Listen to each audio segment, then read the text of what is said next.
ಕನ್ನಡ ಬಂಧುಗಳೇ, ಬಹಳ ಉತ್ತಮವಾದಂಥ ಕಾರ್ಯಕ್ರಮವನ್ನು ಸ್ಪಂದನ ಟ್ರಸ್ಟ್ ಇಂದ ಶಿವರಾಜರವರು ಆಗಿದ್ದಾಗೆ ಬಹಳಷ್ಟು ಒಳ್ಳೆ ಕಾರ್ಯಕ್ರಮಗಳು ಮಾಡ್ತಾರೆ. ಹಳ್ಳಿ ಸೊಗಡಿನ ಕಾರ್ಯಕ್ರಮ ಇರ್ಬೋದು, ಇಂಥ ಅನೇಕ ಕಾರ್ಯಕ್ರಮಗಳನ್ನು ಕನ್ನಡಮ್ಮನ ಸೇವೆ ಮಾಡೋದರಲ್ಲಿ ಶಿವರಾಜರವರು ಕೂಡ ತಮ್ಮ ಸಮಯ ಮತ್ತು ಅವರ ಒಂದು ಚಿಂತನೆ ನಮ್ಮೆಲ್ಲರೂ ಕೂಡ ಮಾರ್ಗದರ್ಶನವಾಗಿದೆ ಅಂತ ಭಾವಿಸ್ತೇನೆ. ಕೃಷ್ಣಗೌಡರು ಮಾತನಾಡಿದ ಮೇಲೆ ನಾನು ಹೆಚ್ಚಿಗೆ ಮಾತಾಡೋಕ್ಕೆ ಹೋಗಲ್ಲ. ಕಾರ್ಯನಿಮಿತ್ತ ನಾನು ನೋಡಬೇಕಾಗಿದೆ. ಒಂದಂತೂ ಸತ್ಯ, ಇಡೀ ಸಾಂಸ್ಕೃತಿಕ ಲೋಕದಲ್ಲಿ ಅತಿ ಹೆಚ್ಚು ಜ್ಞಾನಪೀಠ ಪ್ರಶಸ್ತಿ ಪಡೆದಂಥ ಕೀರ್ತಿ ಕನ್ನಡಾಂಬೆಗೆ ಸೇರುತ್ತೆ, ಕನ್ನಡ ಭಾಷೆಗೆ ಸೇರುತ್ತೆ. ಅದಲ್ಲದೆ ಇವತ್ತು ನಮ್ಮ ಭಾಷೆ ಇಡೀ ಭಾರತದಲ್ಲೇ ಅತ್ಯುತ್ತಮ ಭಾಷೆ ಅನ್ನುವಂಥ ಪ್ರಸಿದ್ಧಿ ಪಡೆದಂಥ ಸಂದರ್ಭದಲ್ಲಿ ಏನು ಕೃಷ್ಣೇಗೌಡರ ಮಾತು ನಮಗೆ ಅಪ್ಯಾಯಮಾನವಾಗಿದೆ. ಕಾರಣ ಇಷ್ಟೇ, ಶಿವರಾಜರವರ ಚಿಂತನೆ ಕನ್ನಡ ಮಾತಾಡೋರ ಬಾಯಿಗೆ ಮಿಠಾಯಿ ಅಂತ ಹೇಳಿದ್ರೆ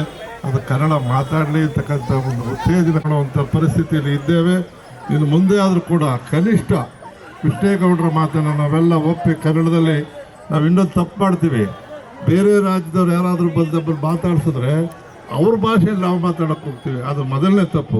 ನಮ್ಮ ಭಾಷೆಯಲ್ಲಿ ಅವ್ರನ್ನ ಮಾತಾಡಿಸ್ಬೇಕು ಅಂತಕ್ಕಂಥ ಒಂದು ಕಳಕಳಿಯನ್ನು ಹೇಳ್ತಾ ಇವತ್ತು ಏನು ನಮಗೆ ವಿರೋಧಿಗಳು ಯಾರಪ್ಪ ಅಂತ ಹೇಳಿದ್ರೆ ನಮ್ಮ ಜನರೇ ಅನ್ನೋವಂಥ ಮಾತನ್ನು ಹೇಳ್ತೀನಿ. ಯಾಕೆ ಅಂತ ಹೇಳಿದ್ರೆ ಕನ್ನಡ ಬೆಳೆಸೋದಕ್ಕೆ ನಾವೆಲ್ಲ ಪ್ರಯತ್ನ ಮಾಡಬೇಕು. ಇದು ಯಾರೋ ಒಬ್ಬರ ಕರ್ತವ್ಯ ಅಲ್ಲ ಅಂತಕ್ಕಂಥದ್ದನ್ನು ಕೈ ತೋರಿಸೋದಲ್ಲ. ಇನ್ನೊಬ್ಬರ ಕಡೆ ಕನ್ನಡ ಸಾಹಿತಿಗಳಿಗೆ ಮಾತ್ರ ಅಥವಾ ಕನ್ನಡ ಹೋರಾಟಗಾರರಿಗೆ ಮಾತ್ರ ಅಲ್ಲ, ಈ ಕನ್ನಡ ರಾಜ್ಯೋತ್ಸವ ಅಥವಾ ಕನ್ನಡ ಕಾರ್ಯಕ್ರಮ ನಿತ್ಯೋತ್ಸವವಾಗಲಿ ಅಂತ ಹಾರೈಸಿ ತಮ್ಮೆಲ್ಲರಿಗೂ ಶುಭಕಾಮನೆ ಹೇಳಿ ಕಾರ್ಯನಿಮಿತ್ತ ಹೊರಡ್ತೇನೆ. ನಮಸ್ಕಾರ.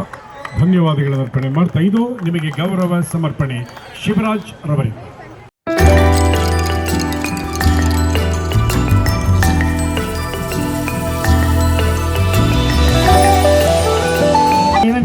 ಬಿಡುವಿಲ್ಲದ ಸಮಯದ ನಡುವೆ ಕೂಡ ಕಾರ್ಯಕ್ರಮಕ್ಕೆ ಆಗಮಿಸಿದ್ದಕ್ಕಾಗಿ ಹೃತ್ಪೂರ್ವಕ ಧನ್ಯವಾದಗಳು.